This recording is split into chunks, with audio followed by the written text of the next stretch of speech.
The home has always been more than a physical shelter.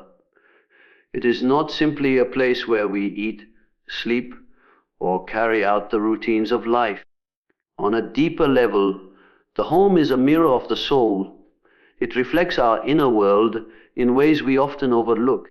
Every choice we make within its walls, every piece of furniture, every object placed on a shelf, even the silence or noise that fills the air, becomes a symbolic extension of who we are inside. To understand why some of us dislike visitors, we must first understand the sacredness of home. When you walk through the door of your own space, you feel something shift. The outside world demands performance, masks, and endless roles. But at home, the masks can finally fall away. It is where you are allowed to be unfiltered, to exist without explanation, to inhabit your truest self. That is why the home is more than architecture. It is a sanctuary. When someone enters uninvited, it is not only a disruption of physical privacy, it is a disturbance of psychological safety. The sacredness of the home lies in its ability to protect your vulnerability. The ancient world understood this instinctively. In many cultures, the hearth was considered the spiritual center of the household. Fire represented life, warmth, and continuity. To violate the sanctity of someone's home was not merely a social misstep, but an offense against the very spirit that sustained them. Even today, when we speak of home, we speak not only of a location, but of a feeling, the feeling of belonging, of being sheltered from chaos, of having a space where the soul can breathe freely. This is why those who dislike visitors are often misunderstood. It is not people they reject, it is the disruption of the sacred order they protect. A home without boundaries becomes a stage where others impose their energy, noise, and expectations. For a sensitive soul, that intrusion is not trivial. It feels as though the energy of the home has been diluted, as if a thread has been pulled from the woven fabric of peace. The sacredness of the home also reveals itself in the way we decorate and organize it. Notice how some individuals keep their spaces minimalistic, filled only with essentials. Others cover walls with art, books, or artifacts from their journeys. Each choice is symbolic. A bookshelf reveals intellectual hunger. A plant in the corner symbolizes growth and nurturing. A closed door signifies the need for privacy. These are not random decisions, they are expressions of inner values. Allowing visitors into this environment is equivalent to opening a diary and letting someone read between the lines. Not everyone deserves that privilege. Sacred spaces also carry invisible energy. Think of how you feel when you step into a room after an argument has taken place. The air feels heavy. The silence is tense. Now compare that to walking into a room where laughter recently echoed. The atmosphere is lighter, warmer, almost welcoming. Our homes absorb the emotions we experience within them. They become containers of memory. When outsiders enter, they do not just bring their presence, they bring their energy, their moods, their vibrations. For a soul that values harmony, this can be jarring. Protecting the home, then, is not selfishness, but a form of spiritual hygiene. Another aspect of the home's sacredness is solitude. Within your own walls, solitude transforms from loneliness into empowerment. The absence of visitors creates room for reflection. Here, silence is not empty. It is full of your own thoughts, dreams, and creativity. When the outside world is filled with noise, the home becomes the only environment where one can hear the subtle whispers of the inner voice. That voice does not compete well with the chatter of guests or the demands of constant social interaction. It thrives in stillness. It is also within the sacred space of home that individuals confronted their truest selves. The mirror of the home reflects not only what we want to show, but also what we prefer to hide. The clutter in the corner may symbolize unresolved emotions. The locked drawer may hold secrets we are not yet ready to face. In solitude, these symbols reveal their meaning. Visitors, however well intentioned, can disrupt this process of self-discovery by forcing us to play host, to focus outward rather than inward. This is why those who guard their homes closely are often also the ones engaged in deep inner journeys. The sacredness of the home extends to the relationships we allow inside. Not all visitors disturb, some elevate the energy of the space. A trusted friend, a kindred spirit, or a loved one who understands silence can merge with the rhythm of the home without disturbing it. Such people do not impose, they harmonize. The distinction lies in authenticity. If a visitor enters with superficiality or pretense, the sacred balance is broken. But if they come with genuine presence, they honor the sanctity of the space. Boundaries around the home are not about hostility, they are about reverence. To dislike visitors does not mean to dislike humanity. It means recognizing that the home is a temple for the soul, and temples require respect. Just as you would not tolerate casual intrusion into a sacred shrine, so too the soul resists uninvited entry into its sanctuary. This boundary is not a wall against connection, but a filter that ensures only authenticity is allowed through. Ultimately, the home as a sacred space reveals a profound truth about human psychology. The outer environment is always a reflection of the inner state. When we choose solitude over visitors, it is often because we are attuned to the dialogue between our soul and our surroundings. We sense that every knock on the door is not merely a request to enter a house, but an attempt to step into the private cathedral of the self. To guard that cathedral is not weakness, it is wisdom. Solitude is often misunderstood in a world that glorifies constant connection, endless conversation, and the ceaseless flow of social interaction. To many, being alone carries the weight of loneliness, as though solitude were a punishment to be avoided rather than a gift to be embraced. Yet, for those who sense its deeper value, solitude is not an escape from life, but an entryway into it. It is within solitude that the soul begins to speak in a language drowned out by the noise of the crowd. To dislike visitors is not necessarily antisocial behavior. It may be an intuitive recognition that solitude is essential for the unfolding of self-knowledge. The first and most profound truth about solitude is that it creates silence, not merely the absence of sound, but the presence of stillness. In the outer world, noise is constant conversations, obligations, social media updates, the endless commentary of others. But in solitude, the outer voices grow faint and the inner voice emerges. That voice is often subtle, whispering through thoughts, dreams, and sudden realizations. When we sit with ourselves long enough, we begin to notice patterns that were invisible in the chaos. We discover what excites us, what exhausts us, what inspires us, and what feels false. Without solitude, these truths remain hidden beneath layers of distraction. Solitude also teaches us the art of self-confrontation. Many resist being alone because solitude exposes them to themselves. In company, we can hide behind roles: the professional, the friend, the partner, the entertainer. Alone, the masks dissolve. What remains is the unfiltered self, with all its contradictions, fears, and desires. For some, this is terrifying. For others, It is liberating.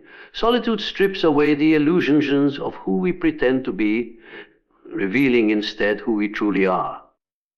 To dislike visitors, then, is sometimes to acknowledge the sacredness of this confrontation, that the presence of others can too easily interrupt the delicate dialogue between self and soul.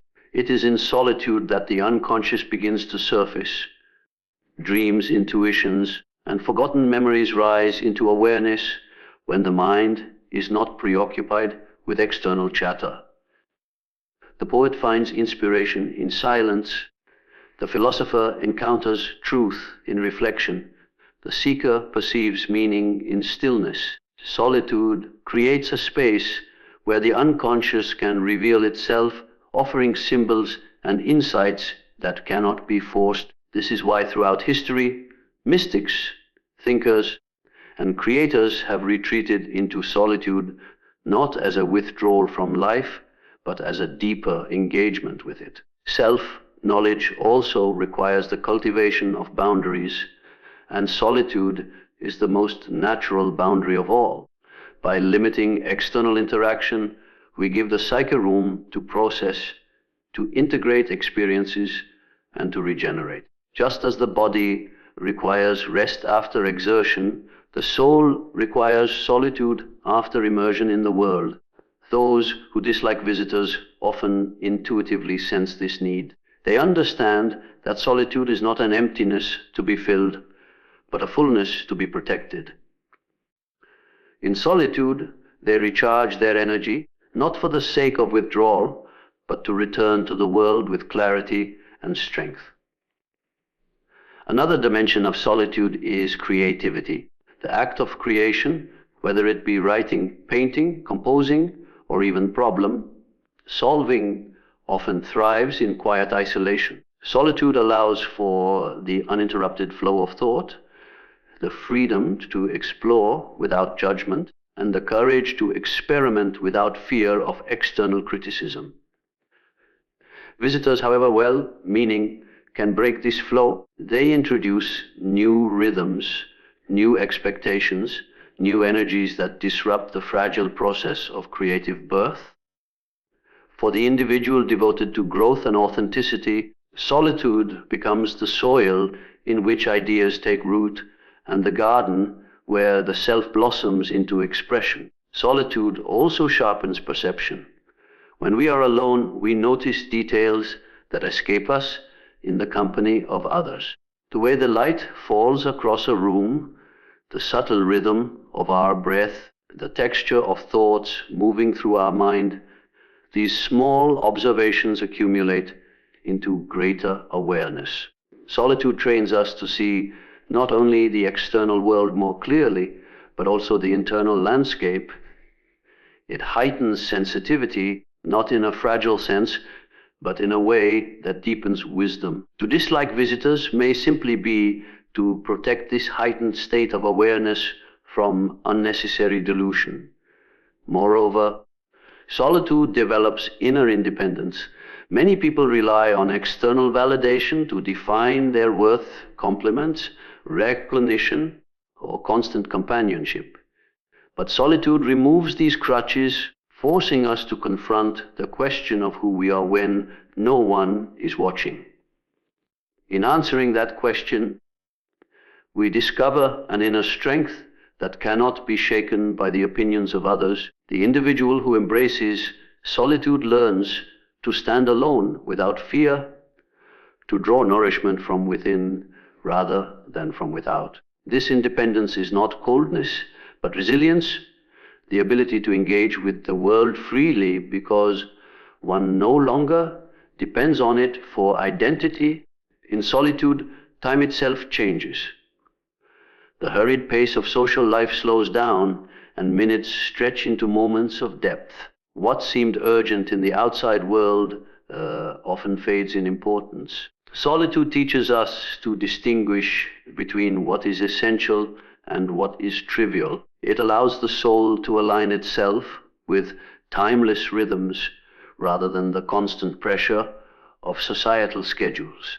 This altered perception of time opens the door to reflection, wisdom, and peace, qualities that are rarely cultivated in perpetual company. Finally, solitude nurtures authenticity. When alone, there is no need to perform, to impress, or to conform. The self is free to explore its natural inclinations, to rest without guilt, to dream without censorship. This authenticity is not a product of external approval, but of internal alignment. The individual who dislikes visitors may be responding to an instinctive need to preserve this authenticity, knowing that too much external presence can distort the fragile truth of the inner self. Boundaries are often misunderstood as barriers, as though the act of saying no or guarding one's space is a rejection of others. Yet boundaries are not walls meant to isolate, but shields meant to protect. They function as spiritual armor, allowing us to engage with life authentically without being consumed by it. To dislike visitors, to resist intrusion into one's private world, is often less about disliking people and more about recognizing the necessity of these invisible shields. When the soul is unguarded, it becomes vulnerable to energies, expectations, and influences that may weaken its integrity. Boundaries, then, are not selfishness but survival, psychological, emotional, and spiritual survival. The sacredness of personal space is the first layer of this armor. A home, a room, even a quiet corner becomes a reflection of the soul's sanctuary. To allow someone into that space is to grant them access not just to walls and furniture, but to the energy that resides within. Some individuals intuitively sense this and protect their spaces fiercely. When they say, "I don't like visitors," what they mean is, "I will not compromise the purity of my sanctuary." The home is not only a physical shelter, but also a spiritual refuge, and every uninvited guest risks disrupting its delicate balance. Boundaries also exist in time. To guard one's time is to guard one's life. Every hour spent is a fragment of existence that cannot be reclaimed.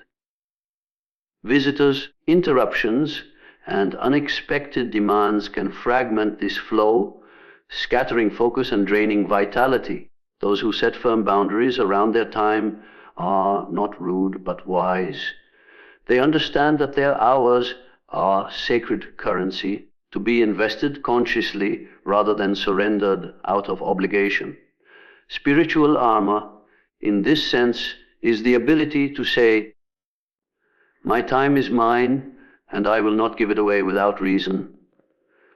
Another dimension of boundaries lies in energy. Human interactions are never neutral. Every encounter carries an exchange of energy. Some people uplift, while others drain. Without boundaries, the soul becomes a sponge, absorbing moods, frustrations, and projections from others. Visitors who arrive without awareness can leave behind subtle imprints that linger in the space long after they have gone. To resist such encounters is not misanthropy, but energetic discernment.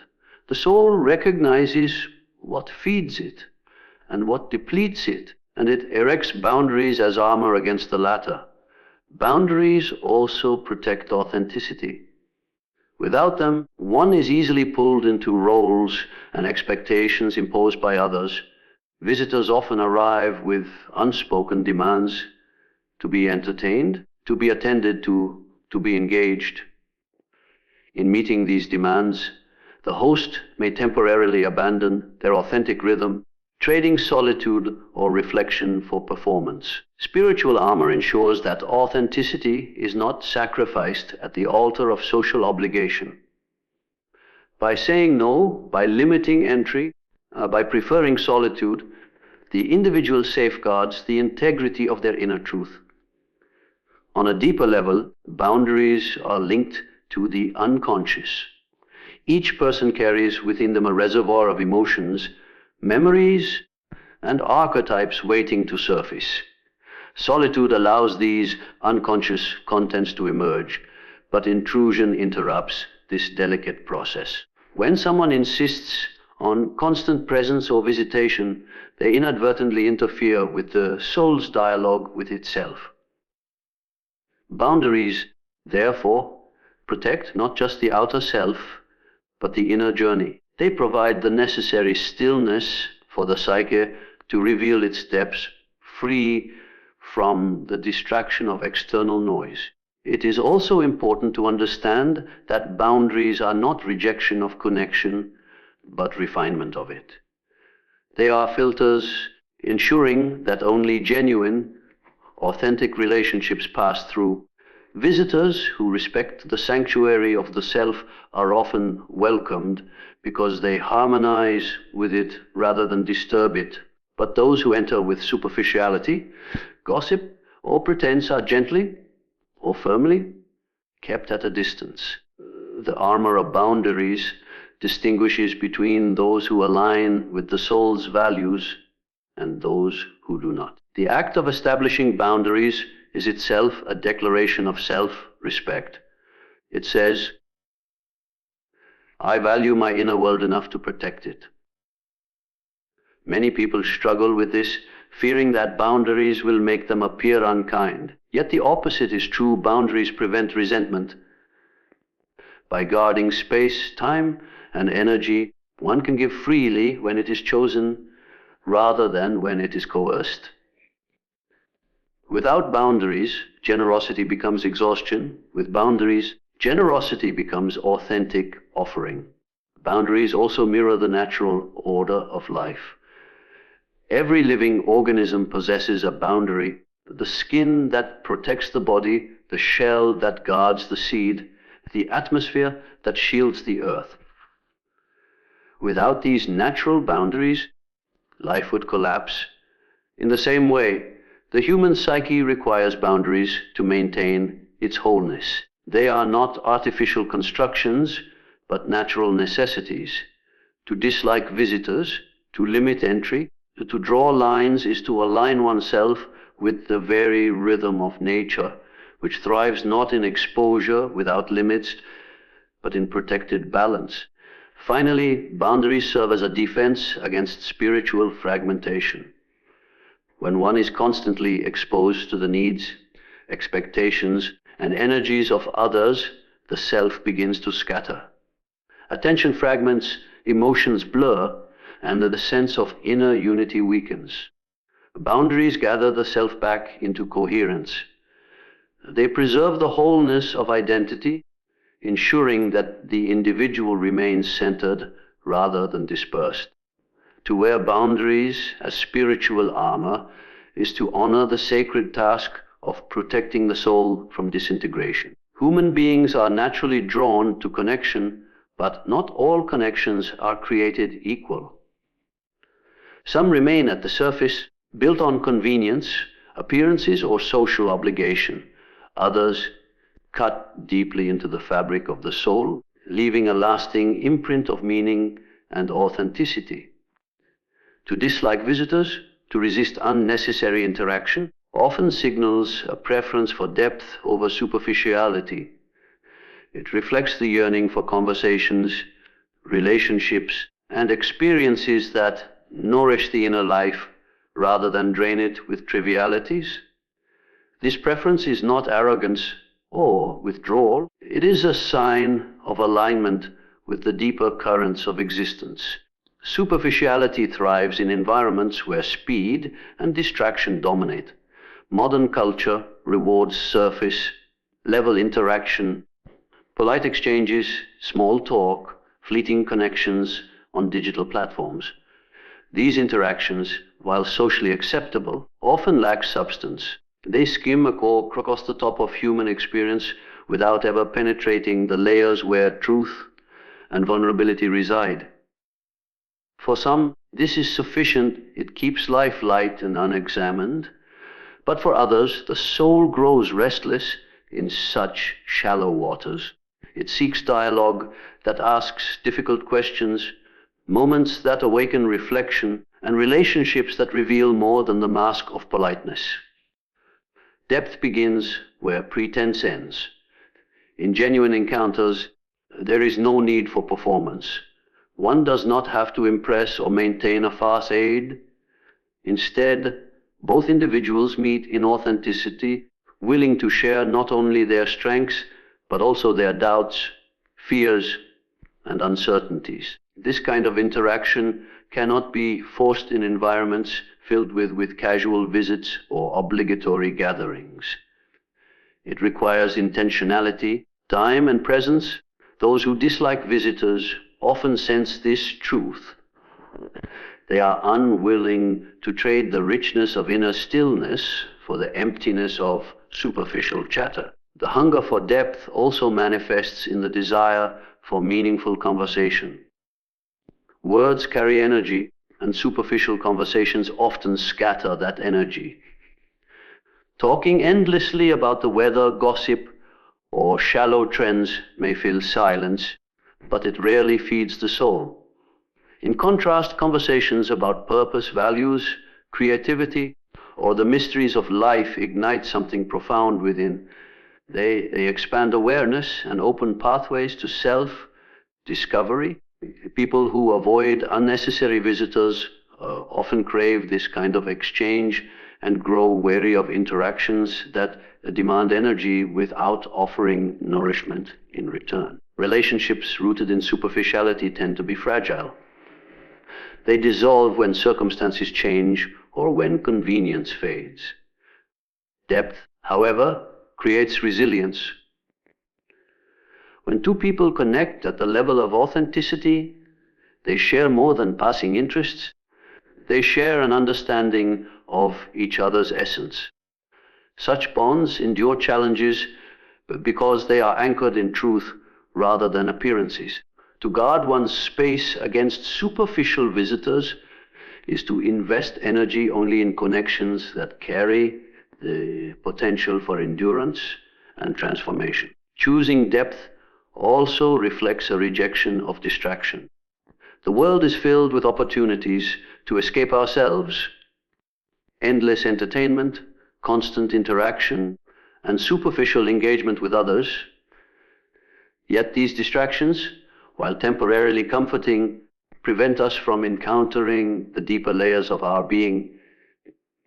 Depth requires stillness, reflection, and sometimes solitude. By limiting visitors, the individual preserves the sacred silence necessary for self-exploration. They recognize that every superficial interaction chips away at the time and energy needed for genuine inner work. Depth demands vulnerability, and vulnerability cannot thrive in the presence of those who approach life superficially. Visitors who expect performance, gossip, or entertainment often create an environment where masks must be worn. The soul cannot reveal itself under such conditions. It needs spaces where it can speak freely, where silence is honored, and where authenticity is safe. To prefer solitude or to carefully choose company is to protect this sacred need for depth. It is a way of ensuring that the soul does not wither under the weight of constant performance. Depth over superficiality is also a matter of spiritual discernment. On a deeper level, every interaction carries a symbolic meaning. Superficial connections reflect avoidance of truth, while authentic connections reflect alignment with it. To seek depth is to seek what is real, eternal, and meaningful in human experience. It is to reject the illusion of appearances in favor of the substance of being. This choice is not always easy, for society often rewards superficial charm more than authentic depth. Yet the soul that chooses depth cannot settle for less, for it knows that fulfillment does not lie in numbers of acquaintances, but in the quality of true connection. There is also an element of courage in preferring depth. Superficiality feels safe because it requires no risk. Depth, however, exposes us. It forces us to confront uncomfortable truths, to reveal hidden emotions, to admit uncertainty. Those who dislike visitors may not fear others, but may instead guard their energy for those rare individuals who are willing to engage at this level of honesty. They understand that true intimacy is not built on endless interaction, but on selective openness, where vulnerability is met with respect rather than exploitation. In seeking depth, individuals often discover a parallel within themselves. Just as they reject superficial connections with others, they also reject superficiality within their own lives. They strive for meaning in their work, purpose in their choices, and authenticity in their self-expression. The avoidance of visitors is not always about others. It can be about refusing to dilute one's own journey with noise that distracts from the path of self-realization. Then becomes not just a preference, but a way of living, a compass guiding the soul toward truth rather than illusion. Authenticity is the natural state of the soul, yet it is also the state most often compromised. From childhood, individuals are taught to adjust, to conform, to play roles that fit social expectations. Smiles are practiced, opinions are softened, and silence is chosen where truth would cause discomfort. Over time, the authentic self becomes buried beneath layers of performance, and many forget who they truly are. Yet the soul does not forget. It calls out quietly but persistently, demanding to be seen, heard. For some, the dislike of visitors is not about antisocial tendencies, but about protecting that call for authenticity from being drowned out by the noise of superficiality. The soul's yearning for authenticity begins with honesty. To be authentic is to live in alignment with inner truth rather than external pressure. It means acknowledging what you feel, what you believe, and what you value without filtering it through the lens of what others want from you. Visitors, especially those who expect conformity, often pose a threat to this alignment. Their presence may trigger the subtle pressure to perform, to act differently than you would if you were alone. The discomfort you feel is not about them as individuals, but about the possibility of betraying your own truth in order to meet unspoken social obligations. Authenticity requires solitude, because solitude strips away the illusions sustained by company. In the quiet of your own space, you do not have to pretend. You do not need to explain why you enjoy certain rituals, why you think in unconventional ways, or why you prefer silence over small talk. Every choice made in solitude reflects who you are without compromise. This is why the soul often resists visitors. It knows that too many external influences can dilute the clarity gained in solitude. It knows that authenticity is fragile when exposed to environments that demand masks. To heed the soul's call for authenticity is also to value depth. Authenticity cannot coexist with superficiality because the former requires vulnerability, while the latter avoids it. Visitors who come with gossip, triviality, or pretense unconsciously pressure you to match their level of engagement. But the soul does not thrive in such exchanges. It thrives in conversations that reach beneath appearances, in moments of raw honesty, in the courage to say what is often left unsaid. The preference for solitude or for very selective company is a reflection of this hunger for depth. It is not that people are unwanted. It is that inauthenticity is unbearable. Boundaries play a crucial role in protecting authenticity. They act as filters, determining who is allowed to share space and who is not. Without boundaries, the authentic self is constantly at risk of compromise, forced into interactions that weaken its voice. To say no to visitors To decline invitations or to create distance is not an act of hostility, but of reverence for the truth of the self and the sanctity of its expression.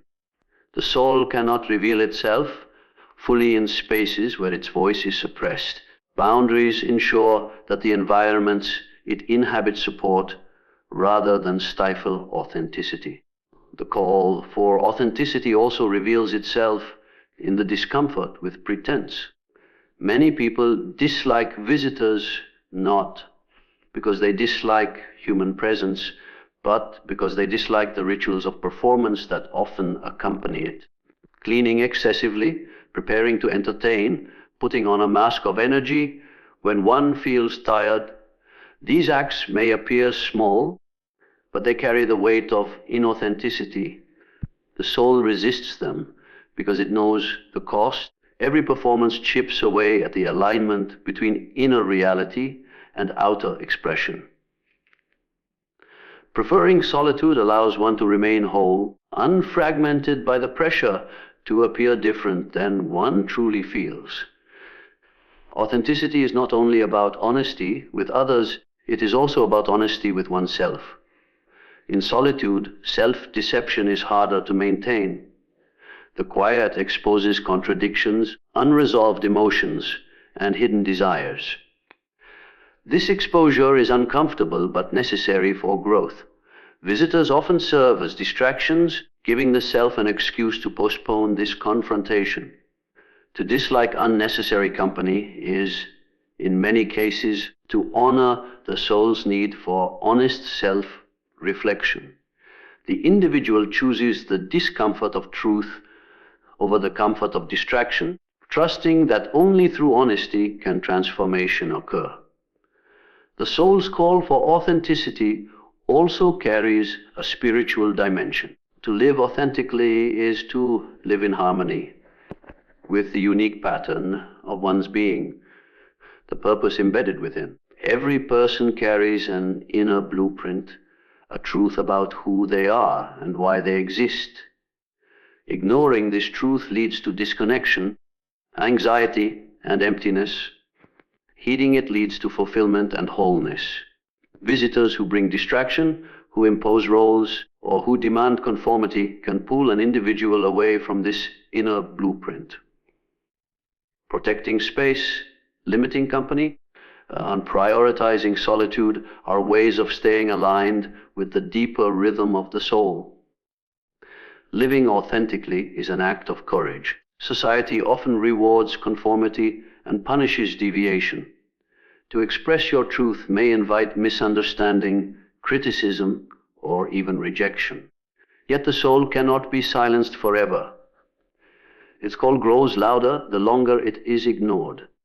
The irritation at superficial visitors, the longing for solitude, the craving for meaningful connection, these are not quirks of personality, but signs of the soul pushing against the constraints of inauthentic living. They are reminders that the self longs to breathe without the suffocation of pretense. Authenticity transforms relationships as well. When you answer the call of the soul, you attract others who resonate with truth. Shallow connections fall away, replaced by bonds rooted in honesty and vulnerability. This is why solitude is often a precursor to genuine connection. By clearing away the noise of superficial relationships, you create space for authentic ones to enter. In this way, the act of saying no to visitors is not a rejection of others, but a preparation for deeper alignment with those who matter.